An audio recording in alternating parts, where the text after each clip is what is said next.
Halo, Assalamualaikum warahmatullahi wabarakatuh. Nahmaduhu wa nusalli ala rasulil karim. Jumpa lagi dengan channel Asbab Saja. Semoga teman-teman yang menonton video ini senantiasa sehat, kaya raya, dan bahagia. Oke teman-teman, kita akan coba belajar lagi ya, lanjut lagi tentang bagaimana kita bisa mendekatkan diri kepada Allah Subhanahu wa taala. Seperti yang diceritakan di video sebelumnya, kita akan membahas tentang perjalanan Nabi Musa ya, ketika beliau berjalan atau menempuh jalan keimanan sampai bertemu dengan Allah Subhanahu wa taala. Jadi kalau di Al-Quran banyak ya diceritakan oleh ustadz-ustadz kita, guru-guru kita, mulai dari kecil, dari bayi ya, perjalanan Nabi Musa dari bayi. Tapi kita pada kesempatan kali ini kita akan mencoba bercerita tentang perjalanan Nabi Musa ketika sudah besar, sudah dewasa ya. Yang mana itu dimulai ketika Nabi Musa berjalan di suatu tempat, ada orang berkelahi. Kemudian Nabi Musa ini membantu satu orang dari Bani Israel ya. Sekali pukul langsung meninggal. Jadi karena peristiwa ini Nabi Musa ini ketakutan kalau dia ditangkap oleh Fir'aun dan tentaranya ya. Akhirnya dia melarikan diri. Tapi perlu diperhatikan bahwa ini adalah memang skenario Allah SWT ya, bukan karena ketakutan atau apa. Kita pandang ini sebagai adalah skenario Allah SWT untuk pelajaran keimanan bagi kita ya. Jadi pada kesempatan ini bukan kita mau merendahkan Nabi Musa, bukan ya, cuma kita mau belajar, ambil positifnya saja nanti ya. Jadi setelah lari dia pergi ke suatu daerah yang atas izin Allah, atas kehendak Allah, dia sampai di negeri Madian. Kalau sekarang mungkin Yordania ya, kalau tak salah ya. Jadi di sana dia berjumpa dengan Nabi Syuaib alaihissalam. Mungkin diceritakan ya tentang ketika Nabi Musa ini berjalan, ada orang-orang yang sedang berebut air. Nah, salah satu yang ada di antara orang yang antri itu adalah putrinya Nabi Syuaib yang sedang kesulitan mencari air.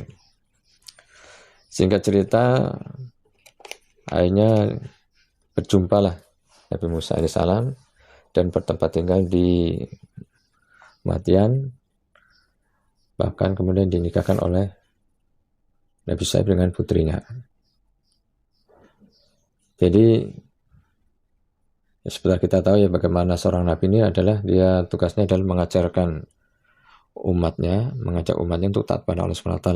Mungkin teman-teman cek lagi bagaimana kehebatan dakwahnya Nabi Syuaib, sehingga kalau tak salah ini mukjizatnya bisa mengeluarkan unta dari batu ya, kalau tak salah ya, nanti dicek lagi teman-teman. Kalau salah boleh dibetulkan di kolom komentar. Jadi selama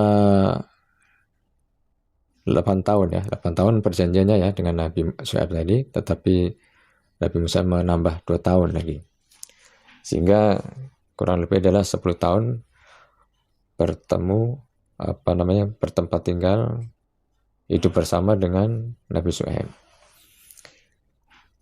Jadi seperti diberitakan tadi bahwa seorang nabi ini pasti akan mengajarkan ilmu-ilmu ketuhanan, mengajak orang-orang untuk taat pada Allah SWT. Maka bisa dipastikan bahwa Nabi Musa ini pun belajar tentang ketuhanan kepada Nabi Syuaib alaihissalam ini.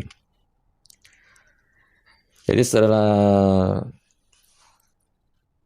kira-kira 10 tahun dia Nabi Musa ada rasa rindu ingin pulang ke kampungnya ya, ke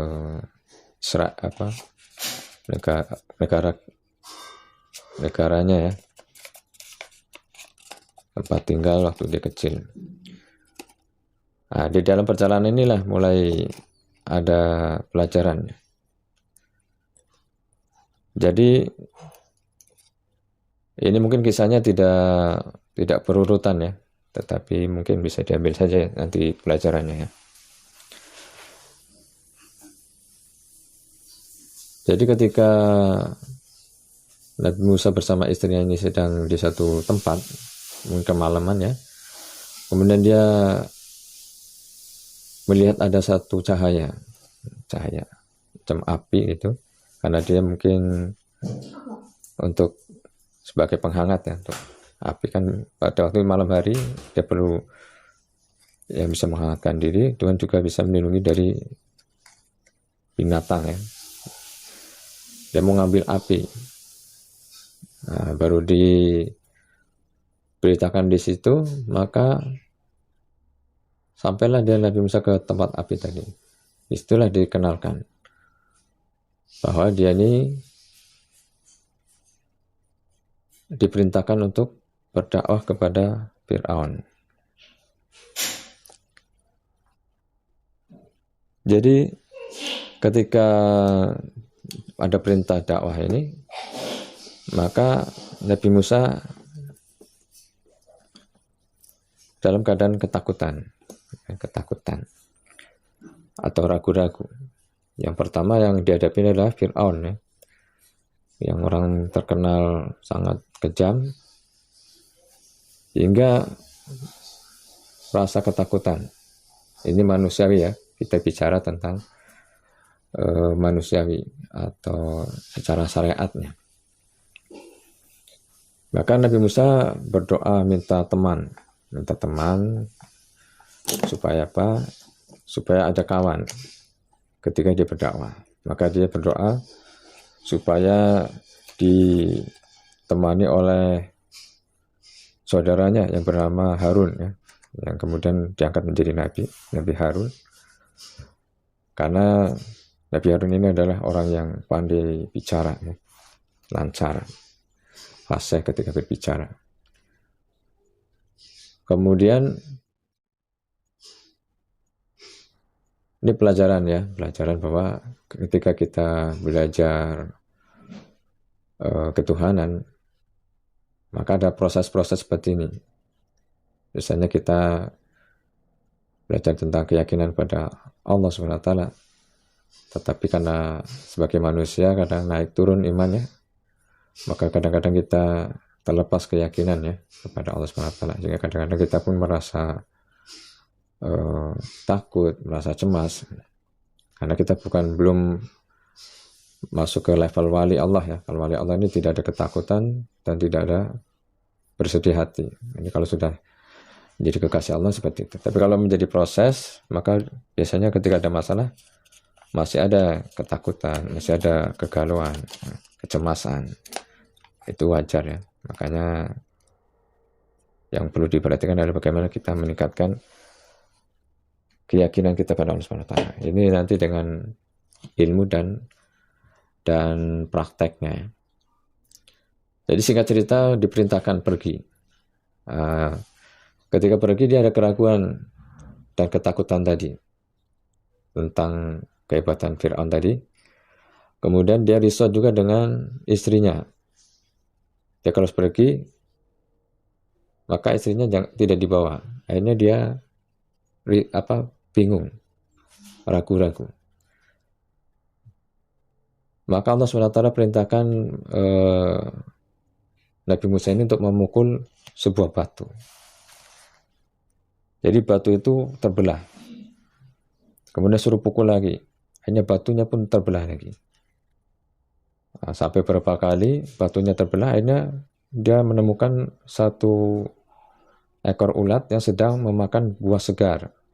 Daun segar. Jadi diberitahukan oleh Allah SWT bagaimana Allah SWT mampu memberikan makanan kepada satu ekor ulat dengan daun yang segar di dalam batu yang berlapis-lapis batu.